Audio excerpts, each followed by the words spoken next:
Welcome in everyone to another live edition of 410 Sports Talk. I'm Glenn Martin, riding solo for this episode.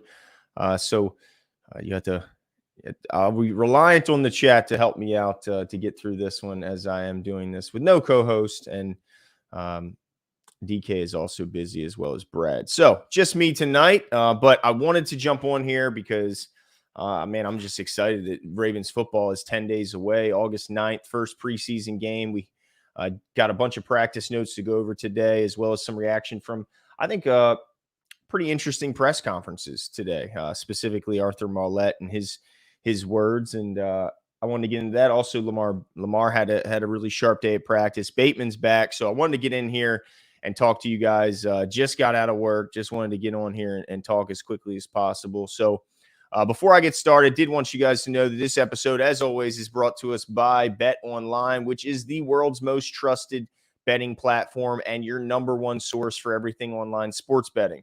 Right now, you can receive a 50% free bet of up to $250 on your first deposit to bet on anything from the Olympics to baseball to Formula One racing.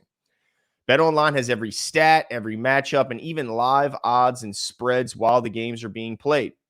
When the games are over, head on over to the online casino and get in on a hand of blackjack or poker, or unwind in one over the 150 slot games. Head on to the website today to get in on the action. Use promo code BLEAV, B-L-E-A-V, to get 50% free bet credit on your first deposit up to $250. BetOnline, the game starts here. But I want to get into the notes today because, first and foremost, we did get some good news to start as far as participation goes. With a couple days ago, Rashad Bateman left practice early, missed the following practice. I did see that he was describing it as just soreness, and the coach even kind of reiterated that. Coach Harbaugh mentioning that Rashad Bateman, they were being precautionary. He had something, got tangled up, had some soreness, and they decided to be more precautionary, be just more cautious with the situation and allow him to sit out. He reaffirmed that on social media, saying, "I'm telling y'all, I'm just sore." But good thing is, back at practice today.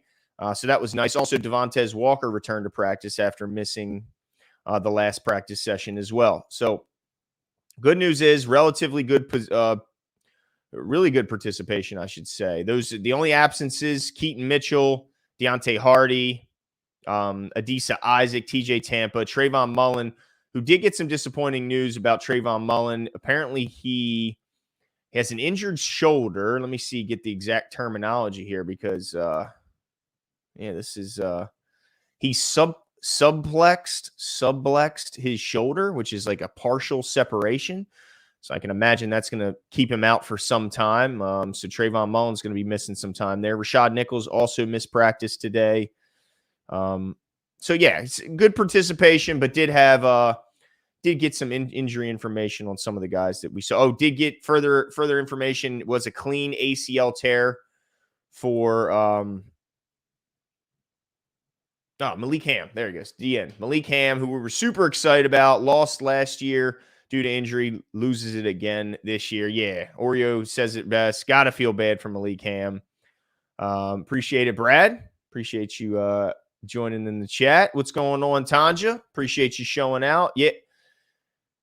Yeah, this one's not his fault. Collie Swerve, Jimmy's not here. It's not his fault. We weren't supposed to go tonight, but I got home. I said, I want to get on here. I want to talk. So Jimmy's out on business. He's traveling. But he didn't miss tonight.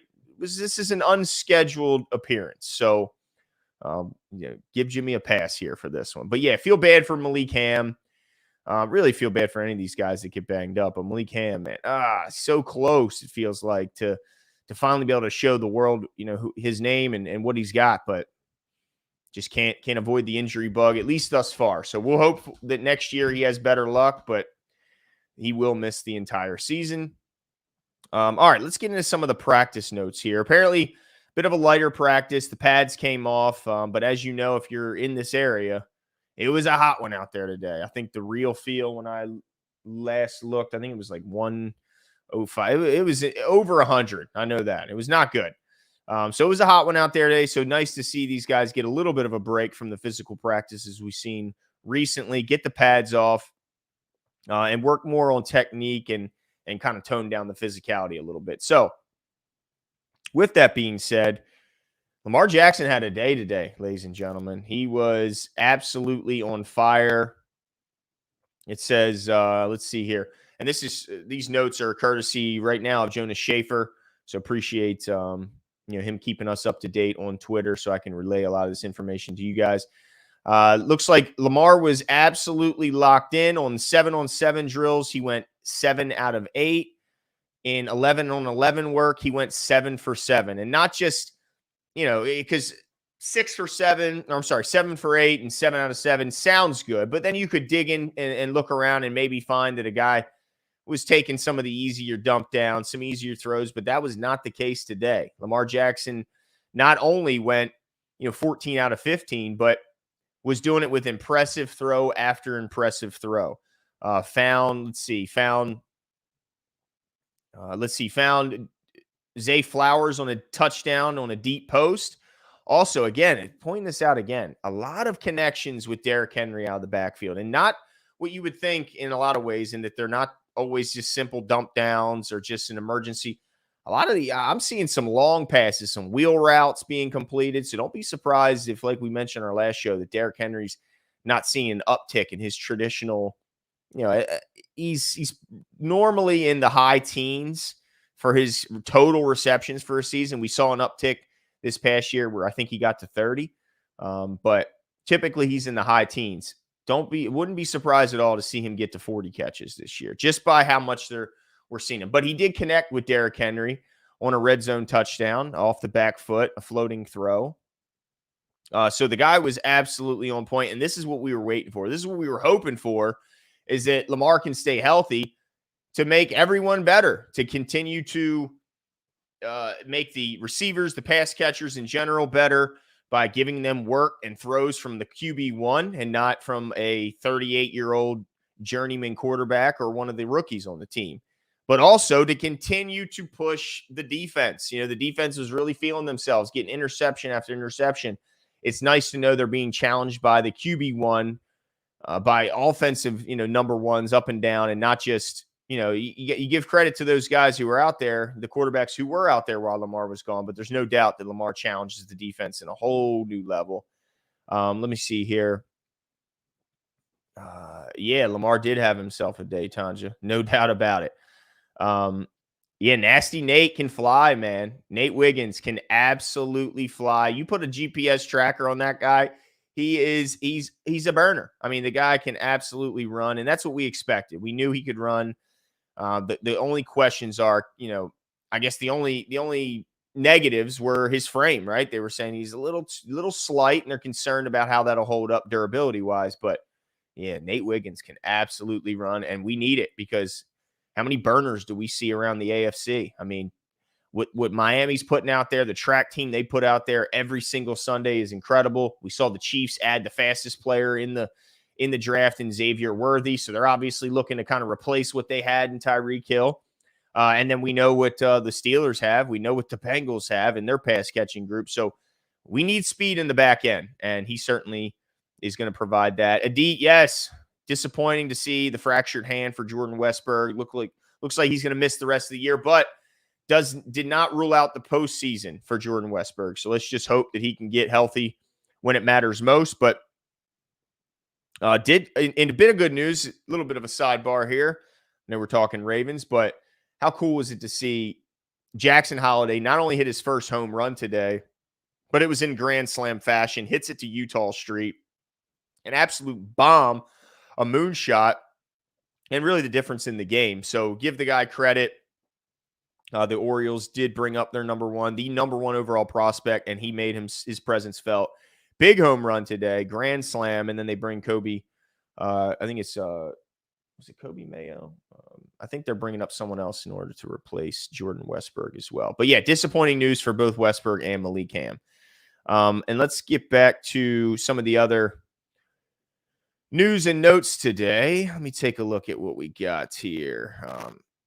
It's cool to see. It's cool to see Lamar Jackson out there doing his thing. I mean, not that it's any surprise, but it's it's really cool. I did mention earlier about Trayvon Mullen and his subplexed shoulder, which is basically a separation, I guess, or a dislocation, but not as severe as a full dislocation. But apparently he will be back in a few weeks. So not the devastating injury that we saw from Malik Hamm. Oh, man, I'm watching a clip here of Xavier Worthy trying to break the press for the Chiefs. And oof, he might be fast, but he's going to have his hands full trying to break the press of certainly of like a Marlon Humphrey or someone more physical, which Nate Wiggins, good in press. TJ Tampa, good in press. But yeah, I wanted to get into Arthur Maulet's comments in his post-game presser today because I think it was the most entertaining. Arthur Maulet was speaking with the media today, which, by the way, he does have a new Twitter handle. So if you guys want to follow him, it's at Arthur Maulet 10. I don't know why he has a new one, but he does have a new one. But also, he stirred the pot a little bit on the Patrick Queen comments, the shade that Pat Queen was throwing towards not just the city, but also the team. But Arthur Maulet had some comments on that today. He said, PQ, we know the food ain't better in Pittsburgh. We know the city's not better. So come on. So I love it. Keep poking at him. Let's let this rivalry continue to build. And if Patrick Queen wants to be the center of that, whether I think that it's put on or genuine, that doesn't matter. I love the fact that this rivalry is being, that wood is being added to the flames, I guess they say, or how they say, accelerant is being poured on this fire, because I'm all for it. I love rivalries, and we know that the Ravens' most bitter rival is the Pittsburgh Steelers, and Pat Queen wants to amp that up a little bit. I'm all for it, and I love that Arthur Maulet's willing to play a part in this and says, look, the city's not better. The food's not better. Quit the horse manure. Quit this BS, Pat Queen, who, by the way, I think got into a scuffle today at practice. I think the Steelers found themselves in a bit of a scuffle today, which if I know Pat Queen, he wants no parts of it. Zero parts. He might act like it. He might be on the outside acting like he wants to get in, and he may even let someone hold him back. But it's fake. It's BS, okay? We know Pat Queen. We remember you before you had your buddy Roquan next to you, who just made you, he empowered you. But we remember, Pat Queen, you're not that guy. You are not that guy. Let's see here. Thoughts on Andrews. Purple Rain says, thoughts on Andrews versus Likely. Well, I don't even want to put it Andrews versus Likely. I want Andrews and Likely. I want to see a ton of those guys on the field together. I think it makes too much sense to just go one at a time with those guys. And I understand that neither one are necessarily known for their blocking. So there's going to be times where you need a more stout blocker in at tight end. And those times we'll see more Patrick Ricard, and we'll see some Charlie Kohler, who's done a great job in improving that part of his game. But the very bottom line is, if Isaiah Likely and Mark Andrews aren't by far the leaders in snap counts at that position, then I'm going to be extremely disappointed. We should be running a ton of two tight end personnel out there. It makes so much. The mismatches we can get from look, the defense is typically going to counter when you come out with two tight ends with a bigger formation. They're going to bring more linebackers on the field. Well, they know that they can't necessarily just blindly follow that guideline of, bigger guys, we bring our bigger guys on. No, because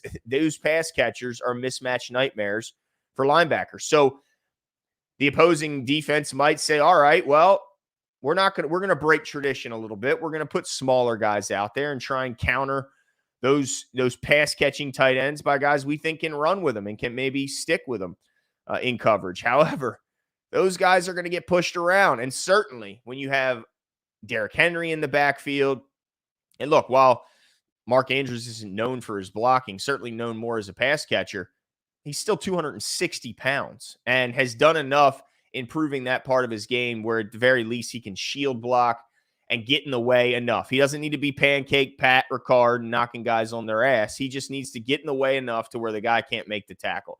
And they certainly are big enough to do that. So running out of that set makes all the sense in the world as teams counter to, adjust from your pass catching tight ends with with safeties and maybe even large corners, or okay, you want to do that? We're going to run right at you and hope that and good luck tackling Derrick Henry or Lamar Jackson or whoever we throw at you with a DB, because we've seen what happens when DBs try and tackle Derrick Henry. He usually stiff arms their face into the dirt. So definitely want both those guys out there. Both Andrews. Ooh, that's a good question, Oreo. Who do we re-sign? Both, neither of between Andrews and Isaiah Likely. I think signing both would be incredibly unlikely.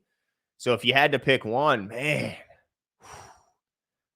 I'm not. You know what? I'm not even answering that question because I don't know how the hell to answer that question. I mean, I guess if you, hey, one's a little younger, one has more career accomplishments and has done a little bit more.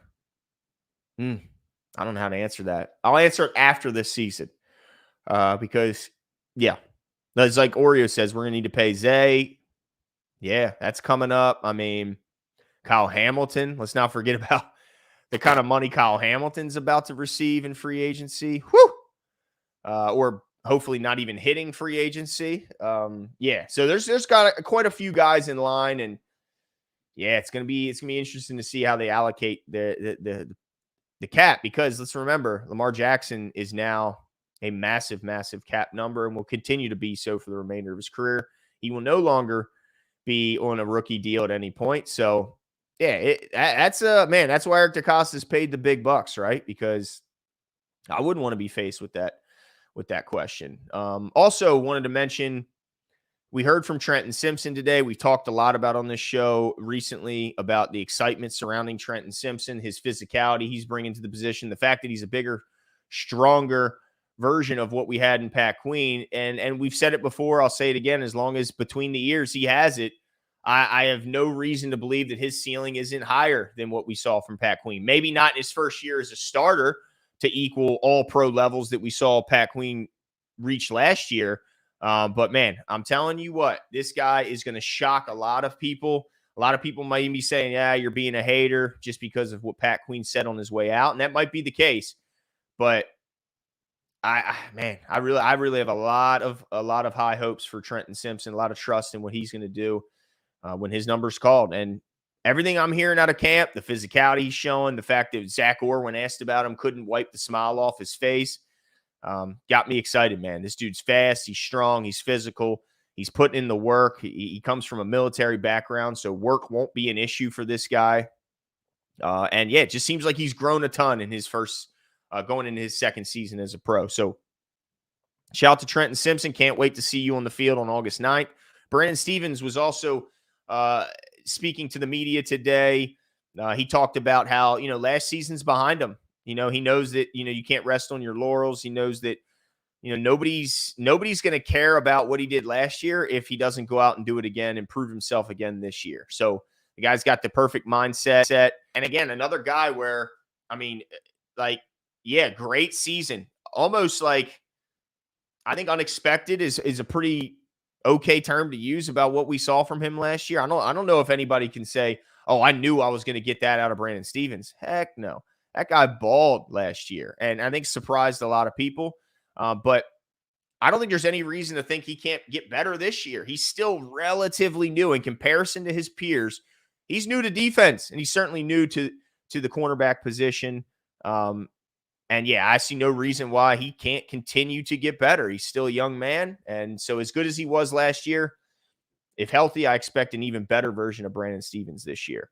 So shout out to that guy. Appreciate him talking and sharing and being honest with the media today. We got to see, it was cool, man. We got to see a little bit of a sneak peek of Lamar Jackson signing some. Let me see if I can find it here. Not sneak peek, but we saw Lamar Jackson after practice today signing some autographs for some young Ravens fans, as well as Derrick Henry over there joining them, Justin Tucker. And I'm sure there's others, but those are the ones we saw on the screen today. I'm trying to find it here. It's just so cool to see these guys interact with fans. It's got to be so rewarding as a Raven. Or really as anyone in the public eye, to be able to just walk over and make that kind of impact. it's got to be the coolest feeling. It's got to be incredibly rewarding. But Lamar just goes to another level. He doesn't just do what what would be, I guess, expected of a franchise quarterback. He goes above and beyond, and you'll see it in this video here. Another reason why we're lucky to have Lamar Jackson, all these guys, but certainly Lamar Jackson. We're lucky to have this guy as our QB1, the most relatable, the most just the most down to earth superstar, maybe in all of sports, not just in football, but literally in all of sports. Man, you love to see it. Our stars are approachable, down to earth, just good human beings. And I just want to give that a little bit of shine a little bit of light on just the kind of guys we have here in Baltimore. They're good dudes, man. They're absolutely good dudes. Let me see here. Yeah, APP Sport. Yeah, I got 14 out of 15 is what I was hearing. 7 out of 8 in 7-on-7 and 7 out of 7 on 11-on-11 drills. So, yeah, 14 out of 15 from Lamar Jackson in practice today. Purple Rain, you bring it up, Judon. I love it. Yeah, Judon continuing his feud with the Patriots today as I don't know if it was a post or a question that was answered, but basically the Patriots made it seem like they did offer Matthew Judon a contract. He said that they hadn't. They said they did. He goes out, immediately refutes the claim, said, no, they have not offered him a contract. In fact, he said a few days ago that he wrote up the contract. It's just it's really head scratching when the team that has the most cap room in the National Football League won't sign a guy like that, who's been that productive, who's been, a guy that, just like here, they put in front of the microphone a ton. They love to show him off to the media. And yet when it's time for him to get paid, even though he's been productive, he's been reliable, he's been, anything you'd want from a player on your roster, he's been there. And they don't reward him with a contract extension, despite the fact he's entering his final year, having a fantastic camp. And then to add insult to injury, to kind of put salt in the wound, they sign a player in the defensive front, their D tackle, to a contract extension today, giving him a pretty handsome raise. So I imagine that the time Matthew Judon's time with the Patriots is nearing an end. The only question is, he wants a contract. Can the Ravens give him what he wants? And I guess the real question is, does a trade have to include a contract extension, or would he be willing to play elsewhere, a team that's competitive, because he's not getting that in New England? It feels like a homecoming, right? Because he'd be coming back to the Ravens, a team that drafted him, a team that took a shot on him out of a small school. And I think he would agree that, this was kind of his first home here in the NFL before moving up north to New England. So a team that's competitive, a team that feels like home. He knows he'd be comfortable here. Would he be willing to not have a guaranteed contract extension, play out his final year under the contract, knowing that, hey, I'm going to a really good defense surrounded by a ton of good players.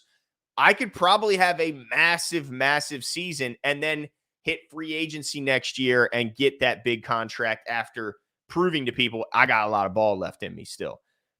That would be my hope, that he'd be willing to come here, play out his because look, is it realistic for the Ravens to trade for him and then sign him to a long-term deal? It's not. You already mentioned all the names that are in front of him. I mean, there's too many good young players that have earned it, that deserve it. I mean, we talked about Brandon Stevens. We talked about Kyle Hamilton, Zay Flowers, Isaiah Likely's coming up. If we want to retain and extend Mark Andrews, I mean, there's so many guys that we could consider giving long-term contracts to before I would even go down the route of talking about Matthew Judon's long-term goals or long-term stay here. There's too many guys ahead. But if he's willing to play out his last year for a contender, have a fantastic season surrounded by incredible players with a great scheme, then, hey, I'd be all for it. And if it costs a conditional fourth, that's a price tag I'd be willing to pay. Let me see here if there's any other. Yeah, he needs to pull a Clowney. Pull a Clowney and then go clean up. Go get money. he might make more in the short term by going to like Carolina and getting a big contract like Jadeveon did. But do you want to go to a team where you're not going to compete, surrounded by, defensive players that aren't the quality you're going to get here in a scheme that's not, he's familiar. He knows this. Like, this is John Harbaugh's scheme. So, yeah, Zach Orr's new, but it's not completely unfamiliar terminology and all that. I'm sure he'd feel very comfortable coming back here. And so let's just hope, like heck, that he wants the homecoming, man. It'd be cool, man. It'd be really cool to see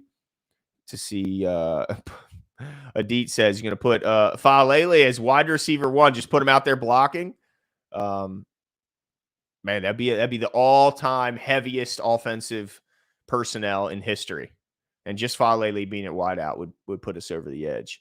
Is this Ilwan? Lost a queen and gained a king. Yes. And let's just hope he can recreate that 2K from a couple years back that we saw. Let me see here if there's any other news and notes. I wanted to make sure, keep you guys up to date. I'm not seeing anything that I missed. Unless you guys have any questions in the chat, I can certainly address them, or even comments in the chat, I can certainly address them. Just quickly going over all the notes to make sure. Oh, cool thing today. Part of who the Ravens did host at practice today were some of the first responders from the Key Bridge collapse, which is cool. They think of stuff that I wouldn't even think to do. And so it's pretty cool that those families, I'm sure, the families of those first responders or the first responders themselves have found that was a nice distraction, I guess I would say, going out there and watching the Ravens practice. And man, the only thing I will say, it's a tough weather day to be out there. And hopefully they found some shade. I know the Ravens do a good job of covering all their seated areas. So, yeah. Let's see here. I didn't see any recent questions popped up. But, yeah, people loving that. Lost a queen, gained a king. Yeah, people loving that. Yes. It's pretty cool. I mean, the names lined up. I love it. Let's see here. But I think that's going to be it for me tonight. But we will be back. I'm thinking Friday night is going to be our next live. So we'll be out here keeping you guys up to date on all your Ravens news and notes. But until then, have a good one, and we'll talk to you soon. See you.